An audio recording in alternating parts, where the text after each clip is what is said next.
Blood dripped onto the worn tavern floor in slow, deliberate drops, each one marking time in a way that made Xavier Lane acutely aware of how loud silence could be even in a room full of noise. The orc woman sat on the bench across from him, her green forearm extended over the table, the gash running from wrist to elbow in a clean line where the broken mug had caught her. She had not flinched when it happened, had not cried out when the drunk merchant stumbled and sent the tankard flying into her arm with enough force to shatter ceramic and split skin. She had simply stood, pressed her other hand over the wound, and walked to the quietest corner of the Broken Wheel Tavern as though nothing remarkable had occurred. Xavier had watched her move through the crowd with a kind of careful dignity that suggested she was used to making herself small in spaces that did not want her. He knew that posture, had worn it himself often enough in the years since he returned from the Eastern campaigns with a limp and a head full of things he preferred not to remember. So when she sat down alone, blood seeping between her fingers and no one else moved to help, he found himself crossing the room with his field kit still tucked in the leather satchel he carried everywhere out of habit. "May I?" he asked, gesturing to her arm. She looked up at him with eyes the color of amber catching firelight, surprise flickering across features that were strong and sharp in the way of her people. Small tusks curved up from her lower jaw, barely protruding past her lips. Her black hair was pulled back in a thick braid that fell over one shoulder. "Why?" The word came out flat, suspicious. "Because it needs cleaning and stitching, and I have the supplies to do both." She studied him for a long moment, then slowly moved her hand away from the wound. The blood welled up fresh, running down to pool in the crease of her elbow. Xavier set his satchel on the table and pulled out clean linen, a bottle of distilled spirits, needle and thread. His hands moved with the automatic precision of someone who had done this hundreds of times in field hospitals that smelled of gangrene and fear. The tavern around them continued its evening rhythm, voices rising and falling, dice clattering against wood, the barmaid calling out orders to the kitchen. He cleaned the wound first, pouring the spirits directly into the gash. She hissed through her teeth but did not pull away. Her arm remained steady under his hands as he worked, muscle and tendon visible through the cut, the edges clean enough that stitching would leave only a thin scar if done properly. He threaded the needle and began the careful work of pulling skin back together, each stitch placed with the same focused attention he had learned to give to anything he could actually fix. "You have done this before," she said quietly. "Yes." "War?" "Yes." She nodded as though this explained something. Perhaps it did. He tied off the final stitch and reached for the bandage, wrapping her forearm in clean linen with steady, gentle pressure. The fabric slowly soaked through with red, but the bleeding was already slowing. He tied the knot and sat back, finally meeting her eyes properly. "Change the bandage twice a day. Keep it clean and dry. The stitches can come out in 2 weeks. Thank you." The words sounded unfamiliar in her mouth, as though she did not often have cause to say them. He was about to reply to tell her it was nothing, that anyone would have done the same even though they both knew that was a lie. But before he could speak, she stood abruptly, the bench scraping loud against the floor. The noise cut through the tavern din like a knife, and heads began to turn. "Everyone," her voice rang out clear and strong, pitched to carry over every other sound in the room. "I have an announcement to make." Xavier felt something cold settle in his stomach. The tavern fell silent with the unnatural speed of people sensing drama. Everyone suddenly watching the orc woman standing at the corner table, with her freshly bandaged arm held up like evidence. "This man," she continued, gesturing down at Xavier where he still sat frozen in confusion, has asked me to marry him, and I have accepted." The silence stretched out for one heartbeat, two, three. Xavier's mind went blank, then flooded with a dozen simultaneous thoughts that all amounted to the same basic fact. This was not true.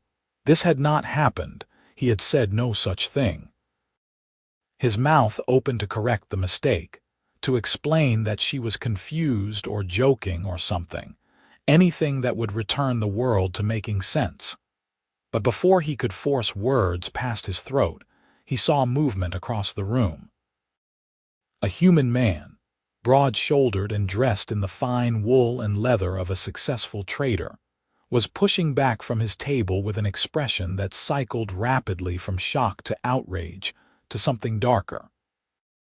The man's eyes were fixed on the orc woman with an intensity that made Xavier's old instincts wake up and pay attention. "Congratulations," the trader said, his voice tight. "How unexpected, how very sudden." The orc woman's chin lifted. "Yes, very sudden, very real." And that was when Xavier understood, with a clarity that cut through his confusion like winter light through glass, exactly what was happening. This woman had seen a way out of something and taken it, throwing herself off a cliff and hoping the landing would not kill her. She had gambled that a stranger who bandaged her arm would not immediately humiliate her in front of a room full of witnesses. She had gambled on his silence. He looked at her, really looked, and saw the tension in her shoulders, the way her free hand was clenched at her side, the slight widening of her eyes as she waited to see what he would do. She expected him to deny it. She was braced for it.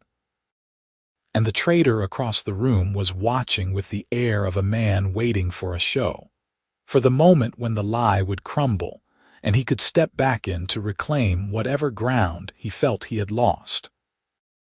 Xavier had spent 3 years in the Eastern campaigns learning to read situations quickly, to make decisions in the space between one breath and the next. He thought about the way this woman had walked through the tavern with careful dignity after being injured. He thought about the way no one had moved to help her. He thought about the trader's expression and the possessive anger in it. He stood up. "Yes," he said quietly, but clearly enough to be heard in the silent room. "We are engaged." The tavern exploded into noise. Voices rose in exclamation, surprise, speculation. A few scattered laughs and 1 or 2 muttered curses. Xavier ignored all of it, keeping his eyes on the orc woman who was staring at him now with something approaching wonder and terror in equal measure. The trader's face had gone red. "This is absurd. Asha, you cannot be serious." So her name was Asha. "I am perfectly serious," Asha said, and her voice was steady despite the tremor Xavier could see running through her. "Xavier has done me the honor of asking for my hand, and I have accepted." Xavier filed away the fact that she somehow knew his name, though he could not remember giving it. Small town, probably. Everyone knew the quiet veteran who lived in the old mill house and kept to himself. "You met him 5 minutes ago," the trader snapped. 10, actually," Asha replied. "And I have known of him for some time. Haven't I, beloved?" She looked at Xavier with an expression that was equal parts plea and challenge. He had committed to this moment of madness when he stood up and confirmed her lie. Backing out now would accomplish nothing except making both of them look like fools and leaving her in a worse position than before. "You have," he agreed. The trader took a step forward, hands clenched into fists at his sides. "This is ridiculous." "Asha, we were discussing nothing," Asha interrupted, and now there was steel in her voice. "You were telling me what you had decided. I was enduring it. There is a difference. Your father and I had an agreement. My father has been dead for 2 years, Marcus. You had an agreement with yourself." The room had gone quiet again. Everyone listening with the rapt attention people gave to conflict when it was not their own. Xavier felt profoundly uncomfortable with the attention, with the scene unfolding around him like a play he had not auditioned for. But he had chosen his role when he stood up, and there was nothing to do now but see it through. Marcus the traitor stared at Asha with an expression that shifted between emotions too quickly for Xavier to track. "Fine," he said finally. "If you want to pretend this is real, go ahead. But we will see how long your war hero wants to play house with an orc when the novelty wears off." He turned and walked out of the tavern, shoving past other patrons without apology. The door slammed behind him hard enough to rattle the windows. The noise of conversation slowly resumed, though Xavier could feel eyes on them from every direction, people leaning together to whisper and speculate. Asha stood very still for a moment, then slowly sat back down on the bench as though her legs had stopped supporting her. "I am sorry," she said quietly. "I should not have done that. I panicked and I saw you and I just—" She stopped, shaking her head. "I will announce tomorrow that it was a misunderstanding, that I was confused from blood loss or something. You can be angry with me if you want. You should be." Xavier sat down across from her again. His mind was working through the situation with the same methodical attention he gave to most problems. They were in it now, the both of them. She had made a public announcement in front of at least 30 people. He had confirmed it just as publicly. If she recanted tomorrow, it would look exactly like what it was, a desperate lie to escape an unwanted suitor. She would be humiliated and Marcus would be back immediately, his position stronger than before because she would have proven she had no other options. If Xavier denied it, the same result. Perhaps worse, because then he would look like a man who had played along with a cruel joke. But if they maintained the fiction, at least for a while, it gave them both time. Time for Marcus to lose interest or turn his attention elsewhere. Time for the town's interest to fade. Time to figure out how to extract themselves from the situation without destroying both their reputations in the process. "How long were you thinking?" he asked. Asha looked up, confused. "What? The engagement. How long should it last before we quietly end it?" She blinked at him. "You want to continue the lie. I do not see an alternative that does not make things worse for both of us. You said yourself that people have already decided it is true. Changing the story now will not make them forget. It will just make them think less of us. You would pretend to be engaged to an orc woman to save face. I would pretend to be engaged to a woman who needed help and took a risk to get it. The fact that you are an orc is irrelevant to me. That was not entirely true." Xavier knew exactly what people in Millbrook thought about orcs, had heard the comments and jokes and casual cruelty that passed for acceptable conversation. He knew what it would mean to be seen courting an orc woman, the looks and whispers and social consequences. But he also knew that he did not particularly care what most people thought, had not cared since he came home from the war and realized that the town's respect meant less than nothing when measured against nightmares and phantom pain. Asha was watching him with an expression he could not read. "Why did you bandage my arm?" "Because it needed bandaging. No one else moved to help. I noticed." "So why you?" Xavier considered the question. "Because I have been the person sitting alone and bleeding before, and I would have wanted someone to help." The simple honesty of it seemed to catch Asha off guard. She looked down at her bandaged arm, then back at him. "How long are you thinking?" "For the engagement. A few months, perhaps. Long enough that ending it seems natural rather than sudden. We can say we realized we were not suited, or that the engagement was premature. People will talk, but they talk anyway. At least this way neither of us looks like a liar or a coward. And in the meantime, we pretend. We are seen together in public occasionally. We are polite and cordial.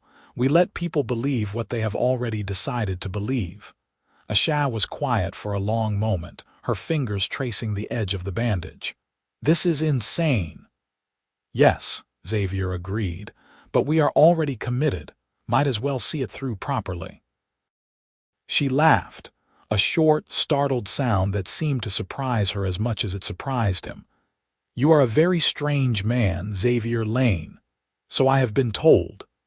They sat in silence for a moment, the weight of what they had done settling over them like snow. Around them, the tavern had mostly returned to normal, though Xavier could still feel the occasional glance in their direction, the weight of attention not quite lifted.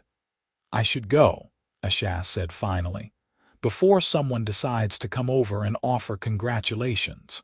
Where do you live? I have a cottage on the north edge of town, near the old oak, Xavier nodded. He knew the place, a small structure that had been empty for years before someone bought it. I will walk you there. You do not have to, we are engaged, he said dryly. I think walking you home is the least suspicious thing I could do. Asha smiled, a small expression that softened her features. Fair point. They stood and made their way toward the door, Xavier very aware of the eyes following their progress. He held the door for her, and they stepped out into the cool evening air. Spring was giving way to summer, the days warm but the nights still carrying a hint of chill. The street was quiet, most people already home for the evening or settled into the tavern for the night. They walked in silence, their footsteps oddly synchronized. Xavier found himself hyper-aware of her presence beside him, the way she moved with a kind of controlled grace, the way she held her injured arm carefully against her side. He was not used to walking with someone, to matching his pace to another person's. It felt strange and not entirely unwelcome. How did you know my name? He asked after a while. Small town.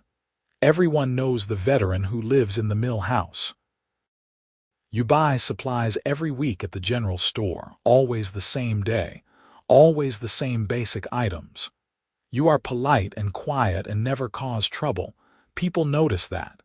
People meaning you. People meaning anyone who pays attention. She paused, then added more quietly, I have been in Millbrook for 8 months. I pay attention to people who are not actively hostile. Marcus was more than not actively hostile. Marcus was persistent. And convinced that, because my father allegedly promised him something before he died, I owed him my hand in marriage.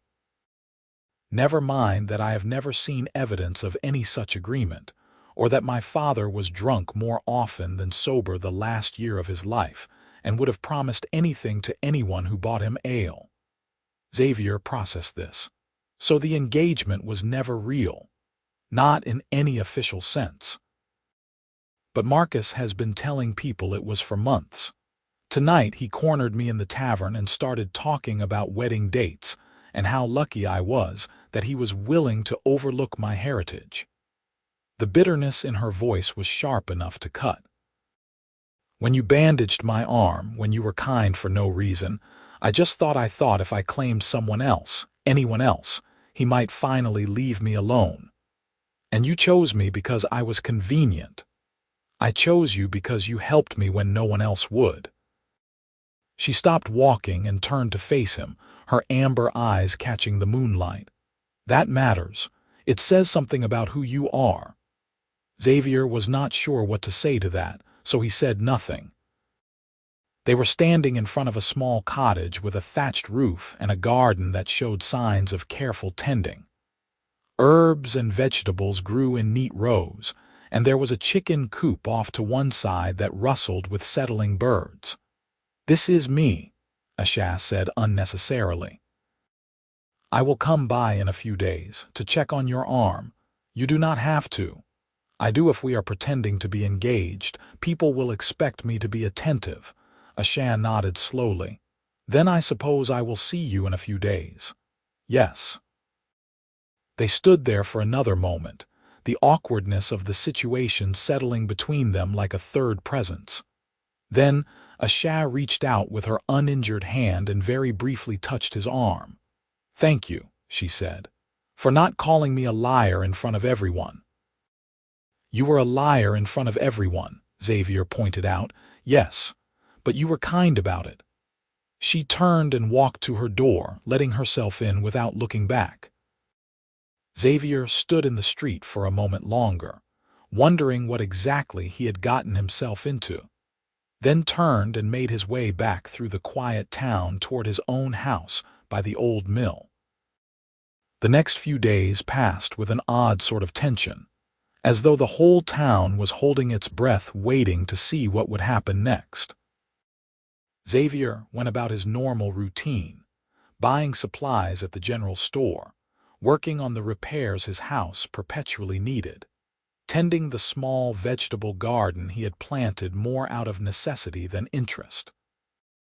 But everywhere he went, he felt eyes on him, heard conversations stop when he approached, saw people lean together to whisper as he passed. On the third day, he packed his medical kit and walked to Asha's cottage. It was mid-morning, the sun already warm, the sound of bees loud in the air. He knocked on her door and waited. She opened it after a moment, looking surprised to see him even though he had said he would come. She was wearing a simple dress in undyed linen, her hair down around her shoulders instead of braided. The informality of it made her seem younger, less guarded. "I came to check your arm," he said. "Right. Yes, come in." The cottage was small but well kept, everything in its place with the tidiness of someone who had learned to live carefully. There was a table with 2 chairs, a narrow bed against one wall, a fireplace with a pot hanging over cold ashes, shelves lined with jars and books, and a few personal items. It was sparse but not uncomfortable, the home of someone making do with limited resources. Asha sat at the table and extended her arm. Xavier unwrapped the bandage carefully, examining the wound beneath. The stitches were holding well, no sign of infection, the edges already beginning to knit together. He cleaned it again and applied fresh bandage, his movements efficient and practiced. "It is healing well," he said. "No complications. Good, thank you." He packed his supplies away, very aware of the quiet in the cottage, the intimacy of the space. "Has Marcus bothered you since the tavern?" "No, but I have heard he is telling people the engagement is a fraud.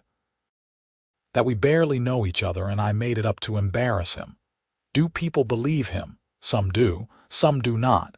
Most seem to be waiting to see what happens next." Xavier nodded. This was about what he had expected. "Then we should give them something to see." "What do you mean?" "I mean we should be seen together, in public, doing things that engaged couples do." Asha looked uncertain. "Such as walking together, talking, attending the market, simple things. Things that suggest we know each other and are comfortable in each other's company." "Are we comfortable in each other's company?" Xavier considered this. "Not yet, but we could be. I do not find your company unpleasant." "That is a ringing endorsement," Asha said dryly, but there was amusement in her eyes. "I am not good at flattery." "I had noticed." She stood up, cradling her injured arm. "When did you want to start this campaign of public courtship?" "Today, if you are willing. We could walk to the market together, buy supplies, let people see us." Asha hesitated, then nodded. "All right, let me get my shoes." They walked into town together, following the rutted road that led from the outlying cottages to the main street where the market was held every few days. It was one of the busier days, farmers bringing in early produce, craftspeople selling their wares, everyone looking for necessities or bargains. Xavier was not used to the crowds, preferred to come early or late when there were fewer people. But today the whole point was to be seen. People noticed them immediately. Xavier could feel the ripple of attention as they walked through the market, the way conversations paused mid-sentence, the way heads turned to follow their progress. Asha held her head high, but he could see the tension in her shoulders, the way her jaw was set. "Try to look like you enjoy my company," he murmured. "I am enjoying your company. I am just not enjoying theirs. Fair point. Xavier stopped at a vegetable stall and examined the early carrots, mostly to have something to do with his hands. Asha stood beside him, and after a moment he reached out and very lightly touched her back, a gesture that could have been casual or protective or intimate, depending on how one chose to interpret it. She startled slightly but did not pull away. "We should probably look comfortable touching each other," he said quietly, "if we are supposed to be engaged." "That makes sense," Asha agreed, her voice carefully neutral. They continued through the market, stopping at various stalls, making small purchases, gradually becoming more natural in each other's presence. Xavier found himself genuinely interested in Asha's observations about the goods for sale, the way she could assess quality at a glance, the sharp intelligence behind her comments. She noticed him noticing and raised an eyebrow. "What? You know your merchandise." "My father was a trader before he drank himself to death. I learned a few things." "Do you trade?" "No, I do sewing work. Mending, alterations, the occasional new garment. It pays enough to keep me fed and sheltered, which is all I need." They were passing the baker's stall when a woman stepped directly into their path. She was older, well dressed in the way of the prosperous merchant class, with sharp eyes and a sharper expression. "Xavier Lane," she said. "I heard the news. Congratulations on your engagement." "Thank you, Mrs. Hendricks. Very sudden, was it not? Sometimes these things are." Mrs. Hendricks turned her attention to Asha, looking her up and down with undisguised assessment. "And you are the bride-to-be. Asha, is it?" "Asha Karn," Asha said evenly. "Karn, I do not know the name. My father moved here from the Eastern Territories. He died 2 years ago. And you have stayed on alone. How unusual. Most would have gone back to their people." "This is my home," Asha said, and there was an edge to her voice now. Mrs. Hendricks made a non-committal sound.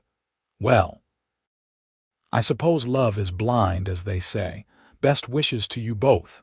She swept past, leaving a wake of tension. Xavier felt Asha trembling slightly beside him.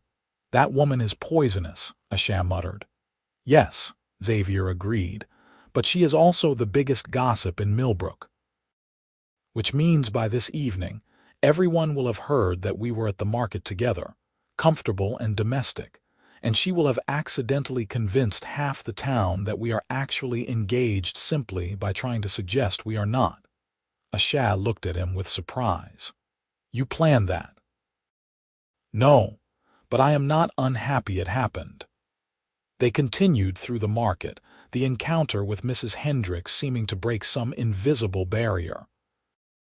Other people approached now, some with genuine congratulations, others with barely veiled curiosity, a few with the kind of cautious hostility that suggested they did not approve, but were not quite willing to say so openly. Xavier handled each interaction with polite brevity, saying as little as possible while still being civil. Asha followed his lead, and gradually he felt her begin to relax beside him, her shoulders lowering, her responses becoming less defensive. By the time they left the market, Xavier's arms were full of purchases, and he had spent more time talking to people in one morning than he usually did in a week. It was exhausting in a way that had nothing to do with physical labor. "I do not know how you survived that," Asha said as they walked back toward her cottage. "I feel like I have been running for miles." "People are tiring," Xavier agreed. "You understand?" "Yes." They reached her cottage and Xavier set the packages on her doorstep. There was an awkward moment where neither of them seemed quite sure what to do next. "Thank you for today," Asha said finally, "for being willing to be seen with me. We are supposed to be engaged. Being seen together is rather the point. Still, you did not have to be kind about it. You could have been stiff and uncomfortable and made it obvious you were only there out of obligation." "I was there out of obligation," Xavier pointed out, "but you did not make it obvious. That is the difference. Xavier shrugged, uncomfortable with the gratitude. I should go. I will come back in a few days to check your arm again. You could come sooner. If you wanted, we could have dinner. Practice being comfortable together. He looked at her, at the careful hopefulness in her expression, and realized she was lonely. Of course she was lonely.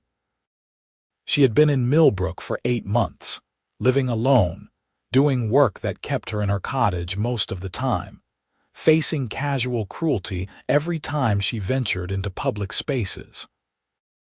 The fake engagement might have been born of desperation, but it had also given her something she had been lacking, someone to talk to, someone who treated her like a person rather than an inconvenience or a curiosity. Tomorrow, he said. I could come for dinner tomorrow. Her smile was bright enough to surprise him. Tomorrow, then. Xavier walked home through the afternoon heat, thinking about green skin and amber eyes and the strange path his life had taken in the space between one moment and the next. The next evening, he presented himself at Asha's cottage with a bottle of wine that had been sitting in his house since someone gave it to him last winter. He had no particular use for wine, rarely drank, but it seemed the sort of thing one brought when invited to dinner. Asha opened the door and looked at the bottle with something like amusement. You brought wine. Is that wrong? No, it is sweet. Come in. The cottage smelled of cooking, something savory and herbed that made Xavier realize he had eaten nothing but bread and cheese for the past 2 days. Asha had clearly gone to some effort, the table set with mismatched but clean dishes, a pot of stew sitting in the center alongside fresh bread and butter. They sat and ate, the initial awkwardness fading as hunger took precedence.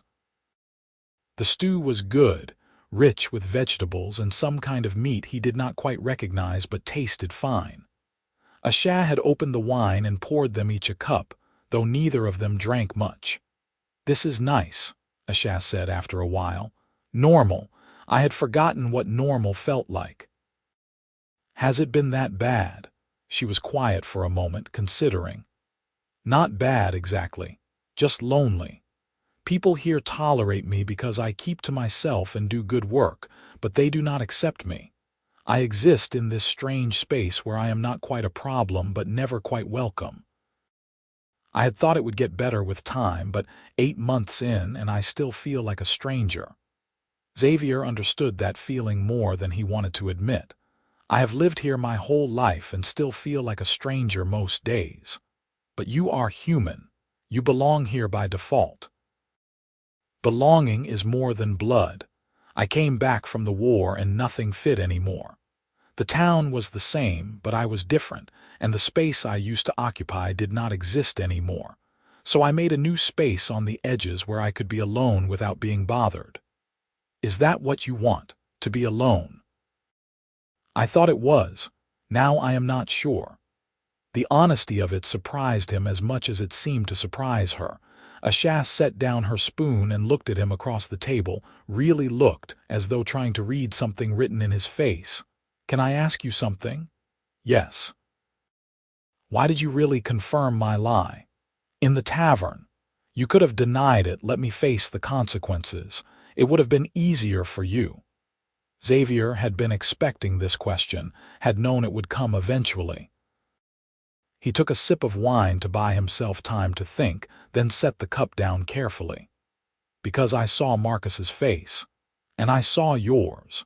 And I knew that if I denied it, he would never leave you alone. He would see your desperation and know he could exploit it. Whereas if I confirmed it, at least you had a shield, temporary though it might be. You gave a stranger a shield at cost to yourself. The cost is not that high.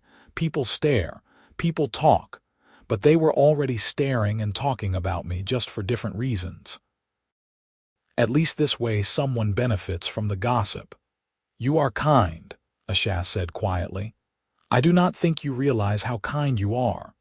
Xavier did not know what to say to that, so he said nothing, just went back to eating his stew. They finished the meal in comfortable silence, and after, Asha brought out a simple cake she had made with honey and dried fruit. It was good, sweet without being cloying, and Xavier ate his piece slowly, savoring it. "I have not had cake in years," he admitted. "Why not?" "Never seemed worth the effort to make it just for myself." "That is sad. Maybe, or maybe just practical." They cleaned up together, falling into an easy rhythm of washing and drying and putting away. The domesticity of it felt strange to Xavier, who had lived alone since returning from the war, but not unpleasant. There was something soothing about the simple, shared task. When the dishes were done, they sat by the cold fireplace, the evening still warm enough that no fire was needed. Asha had lit a lamp, and the soft light made the cottage feel smaller, cozier. "Tell me something about yourself," Asha said. "Something true. If we are going to pretend to be engaged, we should probably know more than surface details about each other." Xavier thought about what to share. "I like carpentry. Working with wood, making things fit together properly. It is calming. Do you make things, small things?"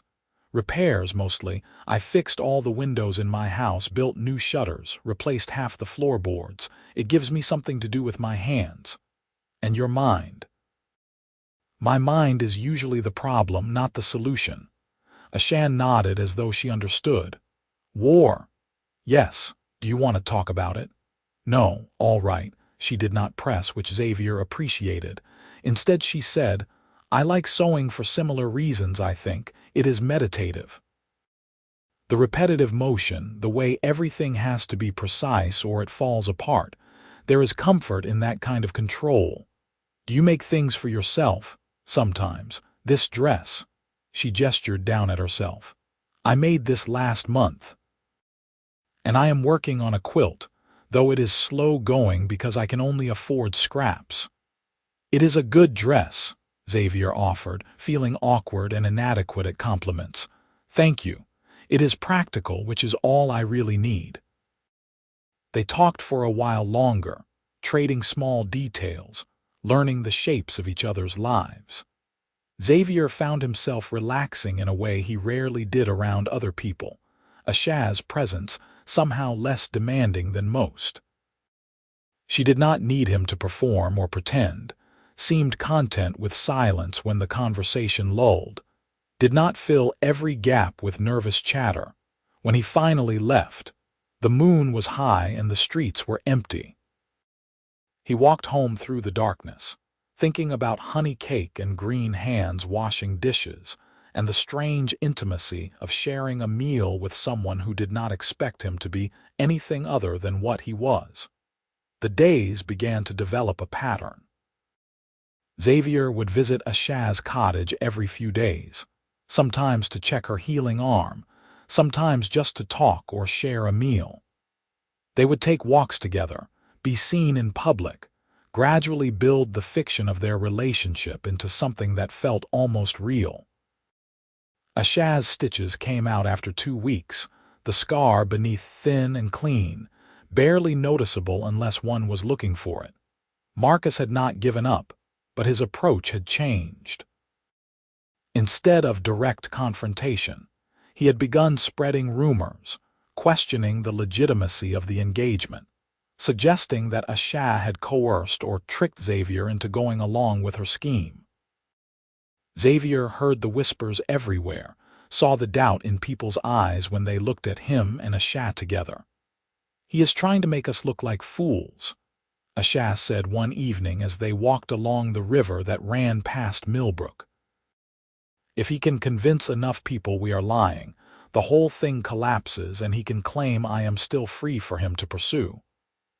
Then we do not give him the satisfaction," Xavier said. "We continue as we have been. People will believe what they want to believe regardless, but consistency will count for more than Marcus's rumors in the long run." "You sound very sure of that."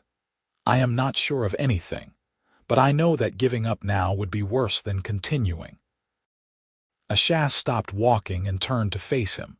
They were alone on the riverbank, the evening soft and quiet around them. "Why are you doing this?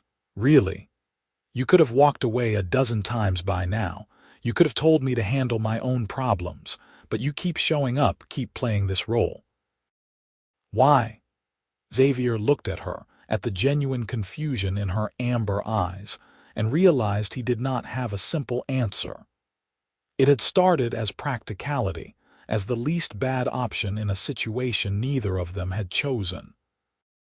But somewhere along the way it had become something else, something harder to define. He enjoyed her company. He looked forward to their evenings together. He found himself thinking about things she had said, about her observations and opinions and the way she saw the world. He had stopped viewing the engagement as entirely fiction and started seeing it as something more complicated, a performance that had become entangled with reality. "Because I like you," he said finally, the words simple and honest. "I did not expect to, but I do. You are intelligent and strong, and you do not require me to pretend to be someone I am not. That is rare, worth protecting." Asha stared at him for a long moment, something shifting in her expression. Xavier, whatever she was about to say, was interrupted by voices approaching along the path. They turned to see a group of people coming toward them, torches held high against the gathering dusk. At the front was Marcus, his face set in grim lines, and behind him were several other men, all wearing the expressions of people on a mission. "Xavier Lane," Marcus called out as they approached. "We need to talk." "About what?" Xavier kept his voice level calm, though his old instincts were waking up, cataloging threats and exits. "About this farce of an engagement. About the way you and this orc woman have been deceiving the entire town." "We have deceived no one. Asha and I are engaged. That is the truth." "Is it?" Marcus stopped a few feet away, the other men forming a loose semicircle behind him. "Because I have been asking around, doing some investigation, and it is very interesting what I found." "I am sure it is fascinating," Xavier said dryly. "But unless you have a point, we will be on our way. The point is that no one has ever seen you two together before that night in the tavern. The point is that you live alone and have barely spoken to anyone in town for months. The point is that she announced your engagement minutes after you bandaged her arm, which suggests a very sudden decision. Too sudden to be real." "Some people know their hearts quickly," Asha said, her voice sharp. "Just because you cannot imagine it does not make it false." "I think you are a liar," Marcus said, stepping closer. "I think you made up this engagement to avoid your obligations to me, and I think Xavier here is either a fool or complicit in the deception." Xavier moved slightly, positioning himself between Marcus and Asha without making it obvious. "Think what you like, it changes nothing.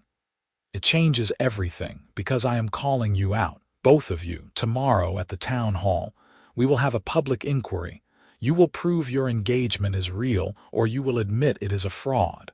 Either way, the truth will come out." "A public inquiry," Asha repeated. "You want to put our relationship on trial." "I want to expose a lie, and I have the support of the town council to do it. They are concerned about deception in their community, about people making false claims for personal gain." Xavier felt cold settle in his stomach. A public inquiry was serious, meant Marcus had been doing more than spreading rumors. He had been building a case, gathering support, convincing the people with power that there was something wrong that needed investigation. "Fine," Xavier said. "Tomorrow. Town hall, we will be there." Marcus smiled, a sharp, unpleasant expression. "Good. I look forward to hearing what proof you can possibly offer."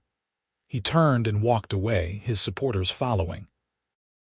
Xavier and Asha stood in silence for a moment, watching them disappear back down the path toward town. "What are we going to do?" Asha asked quietly. "He is right. We cannot prove the engagement is real because it is not real. It never has been." Xavier thought about the past few weeks, about shared meals and quiet conversations, and the way his heart had started to beat faster when he saw Asha waiting for him. He thought about the softness in her eyes when she looked at him, the way she leaned into his space when they walked, the casual touches that had become more frequent and less casual. He thought about how somewhere along the way, the fiction had stopped feeling like fiction. Maybe it was not real, he said slowly, but maybe it could be. Asha turned to look at him, her expression uncertain. What are you saying? I am saying that we have been pretending to be engaged for weeks now, and in that time I have come to care about you. Not as part of a performance, but genuinely. So maybe the question is not whether the engagement was real when you announced it, but whether it is real now. Xavier, I am not good at this, he continued, the words coming out clumsy but sincere. At talking about feelings or making grand declarations. But I know that I look forward to seeing you. I know that I think about you when we are apart. I know that when Marcus threatened to expose us, my first thought was not about my reputation but about protecting you. That has to mean something. Asha was staring at him with an expression that cycled between hope and fear and something deeper, more complicated. You are saying you want the engagement to be real. I am saying I think it might already be real, for me at least. The question is whether it is real for you. She was quiet for a long moment, her hands clenched at her sides. Then she said, very softly, "It is real for me. It has been real for me for longer than I wanted to admit. I thought I was going to have to watch you walk away at the end of all this, and I was dreading it. Every day I was dreading it." Something loosened in Xavier's chest, a tension he had not fully acknowledged until it released. Then we tell them the truth tomorrow. The truth that we are actually engaged. Yes, but we started as a lie. So we tell them that too. We tell them it started as a desperate measure but became real over time. People understand that. People will accept it. And if they do not, then at least we will be telling the truth. Whatever happens after, we face it together. Asha reached out and took his hand, her green fingers lacing through his. Together, she echoed. They walked back to her cottage in the deepening dusk, holding hands, no longer pretending. The town hall was crowded the next day. Nearly every resident of Millbrook crammed into the space, all of them eager for drama and revelation. Xavier stood at the front beside Asha, facing the town council, acutely aware of the hundreds of eyes watching their every movement. Marcus stood on the opposite side, looking confident and pleased with himself.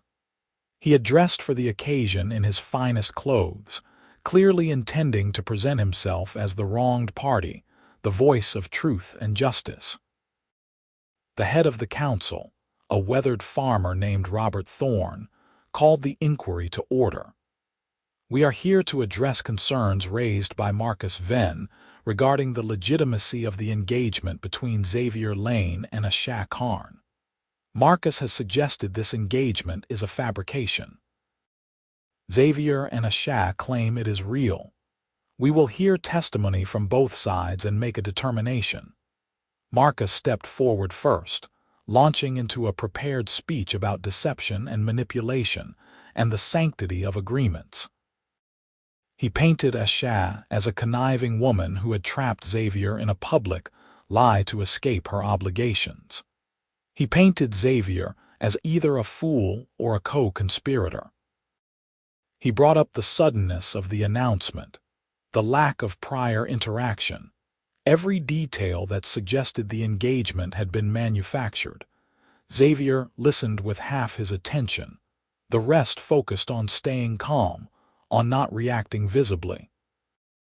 Beside him, Asha stood rigid, her face carefully blank. When Marcus finished, Robert Thorne turned to them. "Xavier Lane, Asha Karn, you have heard the accusations. What do you say in response?" Xavier stepped forward. "The accusations are both true and false. It is true that Asha announced our engagement very suddenly, without prior discussion. It is true that we had barely spoken before that night. But the conclusion Marcus draws from these facts is wrong. "Explain," Robert said. Xavier chose his words carefully. Asha announced the engagement as a way to escape Marcus's unwanted attention. "I confirmed it because I saw a woman in need of help and chose to provide it. That part was fiction. But in the weeks since, we have spent time together. We have come to know each other. And what started as a convenient lie has become the truth. We are engaged, not because of what happened in the tavern, but because of what has happened since." Murmurs rippled through the crowd. Marcus looked triumphant. "So you admit it was a lie?" "It was," Xavier agreed. "Initially. But it is not a lie now." "That is convenient," Marcus sneered. "Very convenient. You admit to deceiving the town, but claim it does not matter because you changed your minds later. Why should anyone believe that? Because it is the truth." "The truth," Marcus scoffed. "How do you prove that? How do you prove feelings? You cannot, which means you are still lying, just with a slightly different story." Robert Thorne held up a hand for silence. Xavier raises an interesting point. Engagements do sometimes begin in unusual ways and grow into something real over time.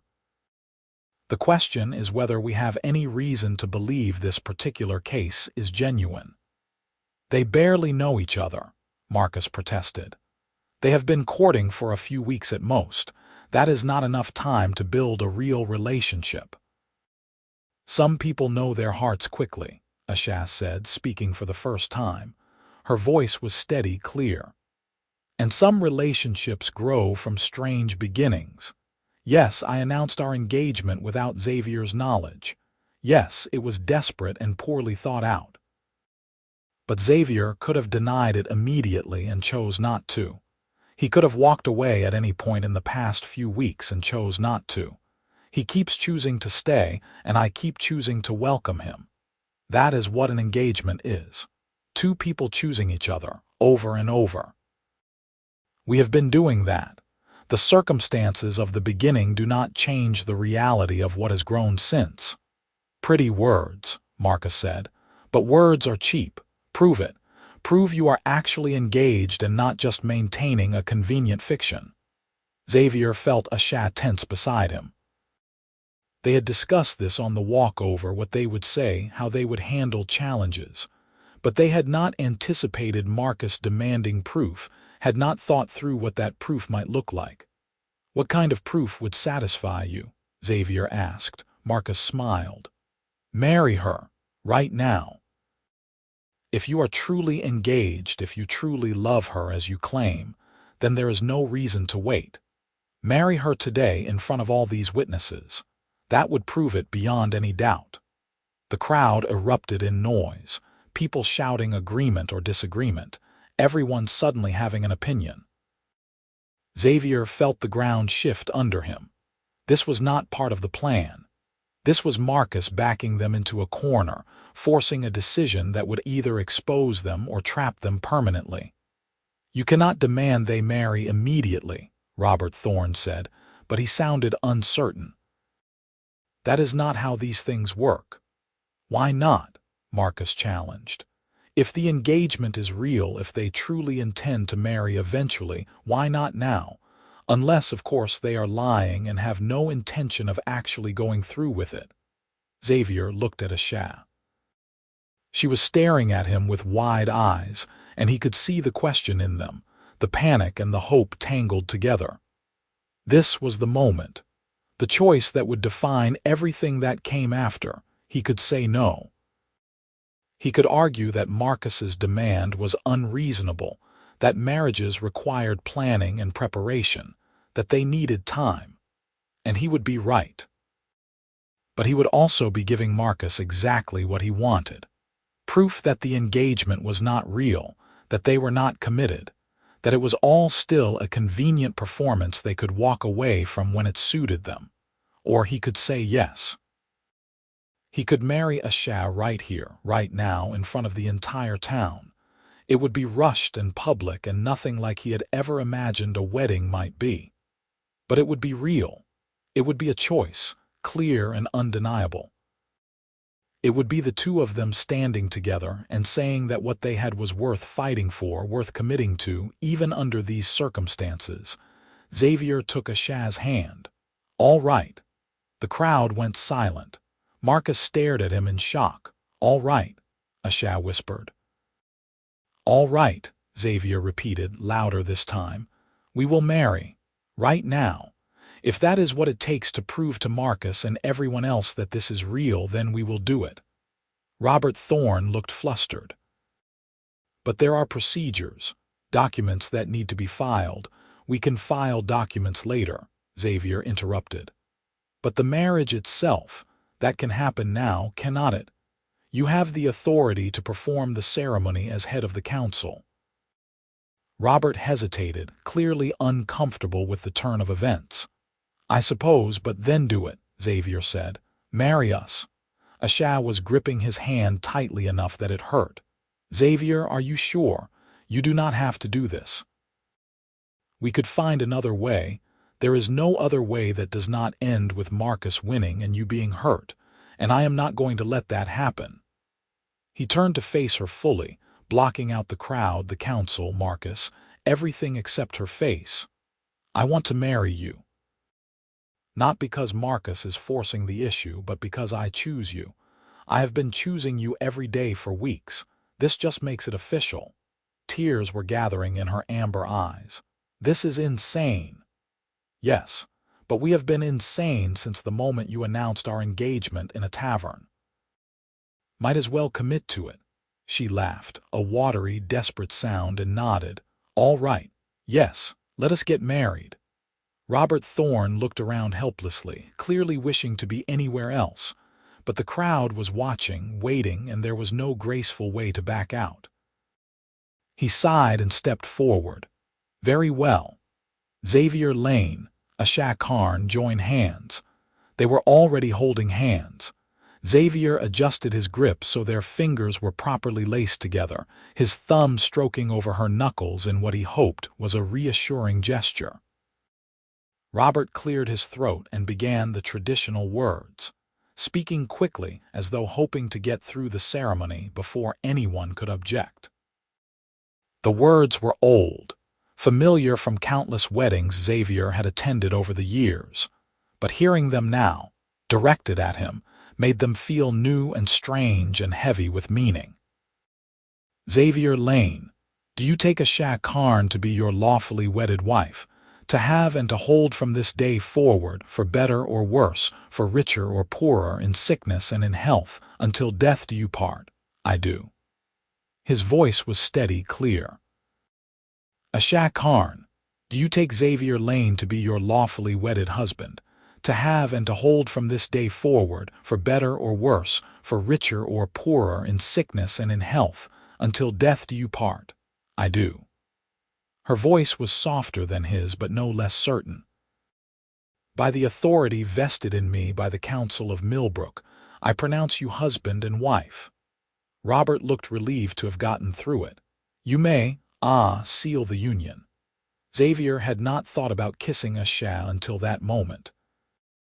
They had held hands, walked arm in arm, stood close together in public. But they had not kissed. And now an entire town full of people was watching, waiting for him to kiss his brand new wife. He leaned in slowly, giving her time to pull away if she wanted. She did not pull away. Their lips met in a kiss that was gentle and brief and sent a jolt through Xavier's entire body. When they separated, Asha was smiling, small and private and just for him. The crowd erupted in noise, some cheering, some clearly confused, a few muttering disapproval. Marcus stood frozen, his face red with fury, his grand plan to expose them having backfired spectacularly. Xavier ignored all of it, kept his eyes on Asha. Hello, wife. Hello, husband. They were married. The fiction had become reality in the most official, binding way possible. Xavier waited to feel panic, regret, the sense that he had made a terrible mistake. Instead, he felt calm, settled, as though some piece that had been loose inside him had finally clicked into place.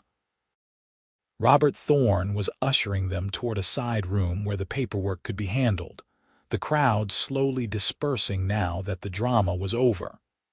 Marcus tried to approach, but several of the council members blocked his path, clearly having no interest in further disruption.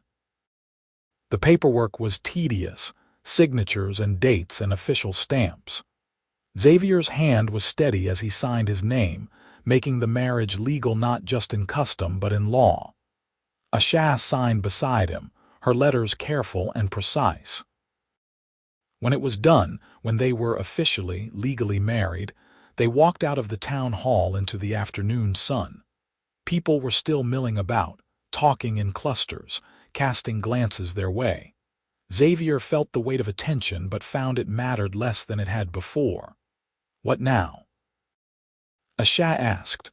Now we go home, Xavier said. Then he paused. Your home or mine? I do not know. I have never been married before. I am not sure what the protocol is. Neither have I. Xavier thought for a moment. My house is bigger, more room for 2 people. We could go there, collect your things from the cottage over the next few days. That seems practical. It is very practical, very romantic, Asha smiled. I think we have had enough romance for one day. Practical sounds perfect. They walked through Millbrook toward Xavier's house by the old mill, their hands linked, the marriage certificate folded in Xavier's pocket. People watched them pass, but no one tried to stop them, to offer congratulations or condemnation. Perhaps everyone was still too shocked by what had happened in the town hall to know how to react. Xavier's house was quiet when they entered, the afternoon light slanting through the windows he had repaired himself. It was sparse like Asha's cottage but larger, 2 rooms downstairs and a sleeping loft above. Xavier suddenly saw it through her eyes and felt embarrassed by its emptiness, the lack of personal touches or decoration. It is very clean, Asha offered. I do not have much. Neither do I. We can be minimalist together. They stood in the main room, the awkwardness settling over them like a blanket. They were married. They lived together now. But they were still essentially strangers in many ways, their relationship built on a foundation of necessity and gradual affection rather than long courtship. Are you all right? Xavier asked. I think so. I'm not sure. This is all very sudden. We did just get married on approximately 10 minutes' notice. Sudden is probably an understatement. Asha laughed, the tension breaking slightly. What are we doing, Xavier? Apparently we are married. Yes, but what are we actually doing? This started as a lie, then it became real. Then we got married. Where does it go from here? Xavier considered the question seriously. I suppose it goes where any marriage goes. We learn to live together. We figure out how to share space and routines and decisions. We see if what we have is strong enough to build a real life on. And if it is not, then we deal with that if and when it happens. But I do not think that will be the case. I think we are more compatible than either of us expected. Asha nodded slowly. I think so too, but I am still terrified. So am I. That is actually reassuring. They spent the rest of the day in careful navigation of each other's presence, establishing small routines and boundaries. Asha claimed a corner for her sewing supplies. Xavier showed her where he kept his medical kit and carpentry tools. They made dinner together, a simple meal of bread and cheese and vegetables, and ate at the table as the sun set outside. That night, they climbed the ladder to the sleeping loft. There was only one bed, wide enough for 2, but still an intimacy neither of them had quite prepared for. They lay down with careful space between them, the darkness making conversation easier. Thank you, Asha said quietly, for standing up for me today, for marrying me instead of letting Marcus win. I did not marry you to spite Marcus. I married you because I wanted to. But you wanted to in part because of him, because of what he was trying to do. Maybe. But also because I have come to care about you. The timeline is rushed and the circumstances are strange, but the feeling is real. Asha was quiet for a moment. Then she reached out and found his hand in the darkness, lacing their fingers together. I care about you too. I did not expect to. When I announced the engagement, I thought you would deny it immediately and I would face the humiliation. When you did not, I thought you were just being kind, that you would walk away as soon as it was convenient. I never imagined we would end up here. Neither did I. Are you happy about it? Xavier thought about the question, searching for honesty. I am not unhappy. And for me, that is significant. I have been unhappy for a long time, since before the war, if I am honest. But being with you, building this strange relationship with you, it has made things feel less heavy, more possible. That is the most romantic thing anyone has ever said to me. Really. Really. Most people have told me I am tolerable or useful. You are saying I make your life better. That matters. They fell asleep holding hands, the space between them gradually closing as the night progressed, until morning found them curled together in unconscious intimacy. The next few weeks were an exercise in adjustment. Asha moved her belongings from the cottage, filling Xavier's house with her presence in small increments. Her sewing supplies took over one corner of the main room. Her books joined the few Xavier owned on the shelf. Her clothes hung beside his in the wardrobe he had built years ago and never filled. The house began to feel lived in, warm in ways it had not been since Xavier moved in alone. They developed rhythms together, patterns of morning and evening, work and rest. Asha continued her sewing, taking commissions from townspeople who seemed more willing to employ her now that she was married to Xavier. Xavier continued his carpentry and repairs, but found himself taking on projects that improved their shared home rather than just maintaining it. He built Asha a proper sewing table with good light. She made curtains for the windows and a quilt for their bed. Marcus had left Millbrook a week after the wedding, his business interests apparently taking him elsewhere. Xavier suspected the man had simply given up in the face of public failure, but he did not particularly care about Marcus's motivations as long as he stayed away from Asha. The town's attitude toward them was mixed. Some people seemed genuinely happy for them, offering congratulations and small gifts. Others remained skeptical or disapproving, muttering about unseemly haste and questionable judgment. Most simply accepted it and moved on, the drama fading into gossip and then into background noise. Xavier found he did not care much what people thought. He was happy, or something close to it, for the first time in years. Asha made him laugh, challenged his thoughts, created space for his silences without demanding he fill them. She understood his nightmares without him having to explain them, would wake when he startled from sleep, and simply hold his hand until his breathing steadied. He learned the shapes of her grief and loneliness, the ways her father's failures had marked her, the weight she carried of always being different, always other. They grew into each other slowly, their marriage becoming real in the way only daily proximity and choice could make it. They had their first real argument 6 weeks in, over something trivial that spiraled into something larger about expectations and communication. They worked through it with more honesty than grace, both of them stubborn and bad at apologizing. But they did apologize eventually and learned from it. They had their first real kiss, the kind that went beyond chaste affection, 2 months in. It happened on a warm evening when they were sitting outside watching the stars, Asha leaning against Xavier's shoulder, his arm around her waist. She had turned her head to say something and found her face very close to his, and the kiss had seemed inevitable, natural. It had been sweet and then less sweet, turning into something hungry and urgent that surprised both of them. Afterward, Asha had laughed shakily and said, "I suppose we should probably consummate this marriage at some point." Xavier had agreed. his heart beating fast, and they had gone inside and up to the loft, and made love with the kind of nervous intensity of people discovering each other for the first time.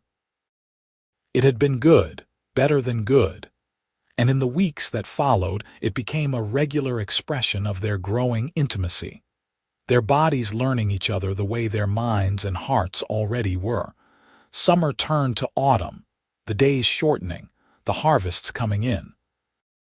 Xavier helped with the community work of bringing in crops, Asha beside him in the fields, both of them sweating and tired and satisfied with honest labor. They were invited to dinners, included in gatherings, slowly woven into the fabric of the town in a way neither of them had been before. One evening in late autumn, they were walking home from the market when they passed the Broken Wheel Tavern. Asha stopped and looked at it, a strange expression on her face. "What is it?" Xavier asked. "That is where it started, where I announced our engagement and set all of this in motion." "I remember. You ever think about how different things would be if I had not done that, if I had just endured Marcus's pestering or found some other way to deal with it?" Xavier thought about it seriously. "Yes, sometimes, but I do not regret how things turned out. Even though I trapped you in a lie, you gave me a choice. Several choices, actually. I could have denied the engagement immediately. I could have walked away after a few days or weeks. I could have refused to marry you when Marcus demanded proof. I chose to stay every time. That is not being trapped, that is choosing." Asha smiled, that particular smile that was just for him. "I am glad you kept choosing me. So am I." They continued walking, leaving the tavern behind. Xavier found himself thinking about choice, about the moments that defined a life. He had chosen to help Asha when she was bleeding. She had chosen to announce their engagement. He had chosen to confirm it. They had chosen each other, over and over in small ways and large, and those choices had brought them here, to this life they were building together. Winter came, cold and quiet. They spent long evenings by the fire, Xavier carving small wooden figures while Asha sewed, both of them content in each other's company. They talked about the future, cautiously at first, then with more confidence. They discussed whether they wanted children eventually, both of them uncertain but open to the possibility. They talked about improvements to the house, maybe adding another room, expanding the garden come spring. It was in the depths of winter, with snow falling soft outside and the fire crackling warm inside, that Asha looked up from her sewing and said, "I love you." Xavier set down the piece of wood he had been working on and looked at her. She was watching him with those amber eyes, waiting for his response, vulnerable in a way she rarely allowed herself to be. "I love you too," he said. The words felt strange in his mouth, not because they were untrue but because he had never said them before to anyone. But they were true. He loved this woman who had chosen him as desperately as he had chosen her, who had taken a wild chance and somehow turned it into something lasting and real. Asha's smile was bright enough to light the room. "Good. I was fairly certain you did, but it is nice to hear it said. I am not good at saying these things. I know, but you are good at showing them. You show me every day that you love me in 100 small ways. The words are just confirmation." Xavier crossed the room and pulled her up into his arms, kissing her with all the feeling he had trouble putting into words. She kissed him back just as fiercely, her hands fisting in his shirt, her body pressed against his. They made love on the floor in front of the fire, slow and tender and deeply felt, and afterward they lay tangled together on the quilt Asha had made, watching the flames dance. Spring came eventually, the way spring always did, with mud and rain and the slow greening of the world. Asha planted a garden, her hands in the soil, coaxing life from the earth. Xavier built her a larger workspace for her sewing, proper shelves and storage, everything organized the way she liked. They were building a life together, solid and real, no longer pretending or performing but simply living. One morning in late spring, Asha woke feeling ill, rushing outside to vomit in the bushes. Xavier followed her, worried, but she waved him off. "I am fine. Just a stomach ailment." But the stomach ailment persisted, morning after morning, and eventually Asha looked at Xavier with wide eyes and said, "I think I might be pregnant." They went to see the midwife, an older woman named Margaret who lived on the edge of town. She examined Asha and confirmed what they had suspected. Asha was pregnant, about 2 months along, the baby due in early winter. Xavier felt something enormous open up in his chest, joy and terror in equal measure. A baby. They were going to have a baby. This life they had built was going to expand, become more complicated and more precious. "Are you happy?" Asha asked him that evening as they sat together processing the news. "Yes, terrified but happy." "Me too." They spent the summer preparing, Xavier building a cradle, Asha sewing tiny clothes. They told people in town, and the news was met with general approval and excitement. A baby was always cause for celebration, and people seemed to see it as proof that their unusual marriage was a success. Asha's body changed through the summer and into autumn, her belly growing round, the baby moving inside her in ways that fascinated Xavier. He would lie with his hand on her stomach at night, feeling the small kicks and shifts, marveling at the reality of new life. In early winter, on a night when snow was falling thick outside, Asha went into labor. Margaret came and stayed, guiding them through the long hours of pain and effort and fear. Xavier held Asha's hand, gave her water, supported her when she needed to walk. He had seen men die in war, had held them as they bled out, but nothing had prepared him for watching the woman he loved go through this, the raw intensity of birth. Their daughter was born just before dawn, small and red and furious at being forced into the cold world. Margaret cleaned her and wrapped her in soft cloth and placed her in Asha's arms. Asha looked down at their daughter with an expression of such pure love that Xavier felt his throat tighten. "What should we name her?" Asha asked. They had discussed names but never settled on one, both of them superstitious about choosing before the baby arrived safely.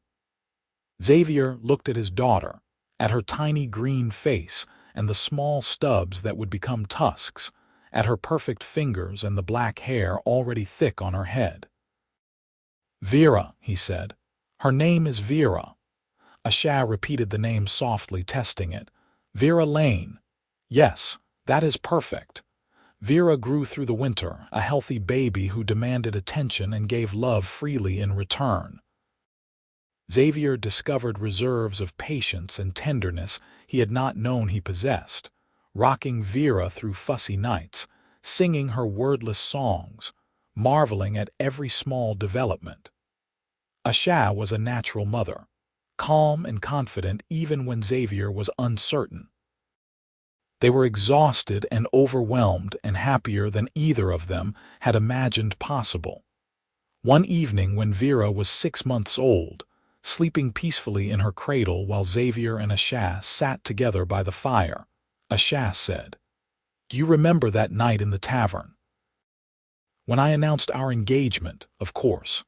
I have been thinking about it, about how desperate I was, how certain that my life was stuck and would never improve. And then you bandaged my arm and I saw a chance and took it without thinking about consequences. And I am glad I did. I am glad I took that wild, stupid chance, because it brought me here to this life with you and Vera.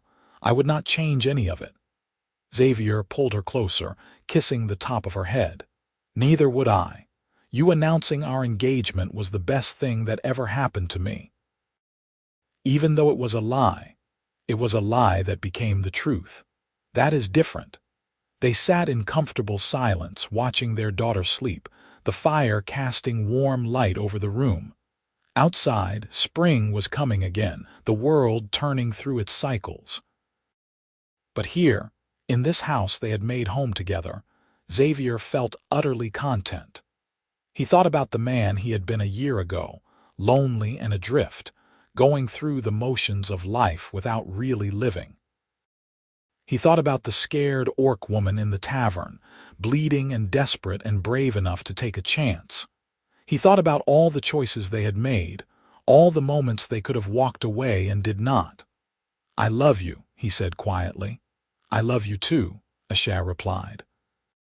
And in that moment, with his wife beside him and his daughter sleeping nearby, Xavier Lane knew that he was exactly where he was meant to be.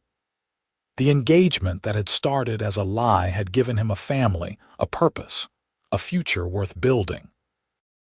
He had bandaged an orc woman's arm in a tavern, and she had announced their engagement to the room. And from that wild, improbable beginning, they had created something real and lasting and infinitely precious. Years would pass, and there would be more children eventually, a son and then another daughter, the house expanding to accommodate their growing family. There would be hard times and lean winters and the normal struggles of any life. But through it all, Xavier and Asha would choose each other, the way they had from the beginning. They would build a life together on the foundation of that first choice, that moment in the tavern when everything changed, and they would be happy. The summer sun beat down warm on the Lane property as Xavier hammered the final board into place on the new addition to the house. 3 rooms now instead of 2, space for their growing family.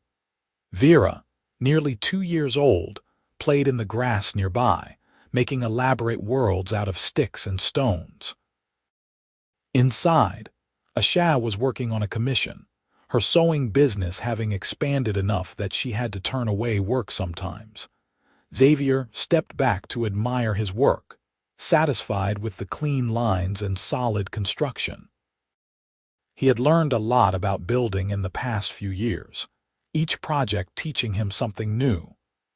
This addition would give them a proper room for the children, a space separate from the main living area where the noise and chaos of young ones could be contained. "It looks good," Asha said, coming outside with a cup of water for him. Her belly was round with their second child due in a few months. "It should hold up well," Xavier agreed, taking the water gratefully. Vera abandoned her stick collection and toddled over, reaching her arms up to be held. Xavier bent down and scooped her up, settling her on his hip. She pointed at the new structure.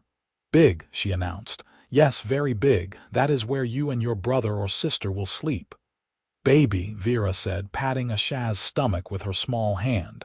"That is right, the baby." They stood together in the summer warmth, a family, watching the world turn around them. It had been almost 3 years since that night in the tavern, 3 years of building and growing and learning to love each other in all the complicated ways that love required.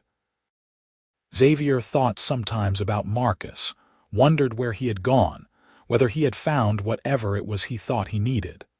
Mostly he did not think about Marcus at all. That chapter had closed and Xavier was not interested in revisiting it. The town had fully accepted them now, the initial controversy long forgotten.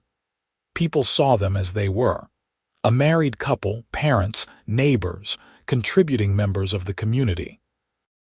The fact that Asha was an orc occasionally drew comments from newcomers or travelers, but the residents of Millbrook had grown used to the sight of Xavier and Asha together, their children a visible blend of both their heritages. "What are you thinking about?" Asha asked, reading his expression the way she had learned to do. "Everything. Nothing. How strange and wonderful life is. That is unusually philosophical for you. I have my moments." She smiled and leaned against him, careful of her pregnant belly. Vera squirmed to be put down and went back to her sticks. They watched her play. This child who existed because Xavier had chosen to bandage a stranger's arm in a tavern, because Asha had been brave enough to take a chance, because they had both been willing to turn a lie into truth through sheer determination and growing affection. "We should plant more vegetables next year," Asha said, "if we are going to have more mouths to feed." "Agreed. We can expand the garden into that unused section near the old oak.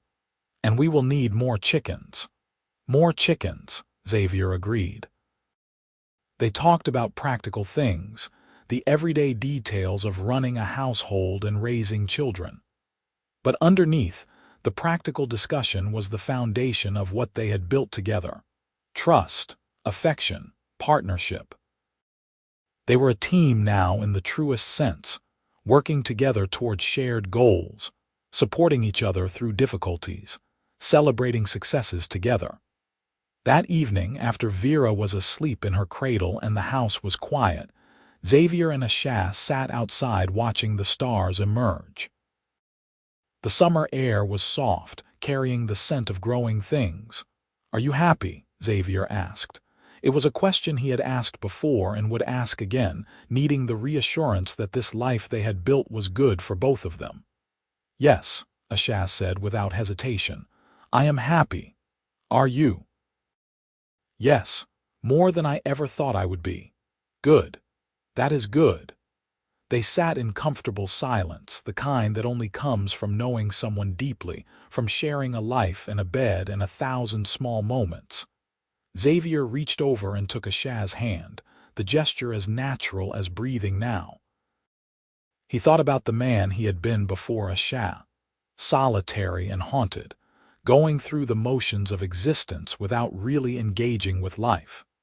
He thought about the woman Asha had been when she first came to Millbrook, alone and grieving, facing prejudice and hardship with quiet dignity.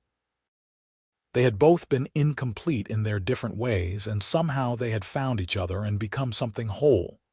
"Thank you," Xavier said quietly. "For what?" "For being brave enough to announce our engagement. For taking that chance." Asha squeezed his hand. "Thank you for being kind enough to go along with it. For seeing past the desperation to what was possible. We make a good team. We do." The stars wheeled overhead in their ancient patterns, unconcerned with human dramas and choices. But here on the ground, in this small corner of the world, two people who had found each other against odds sat together in contentment, their past behind them, their future unfolding one day at a time. Xavier Lane had bandaged an orc woman's arm in a tavern. She had announced their engagement to the room, and from that wild, improbable moment they had built a life worth living, a love worth keeping, a family worth protecting. The lie had become truth. The performance had become reality, and they were happy. That was enough. That was everything.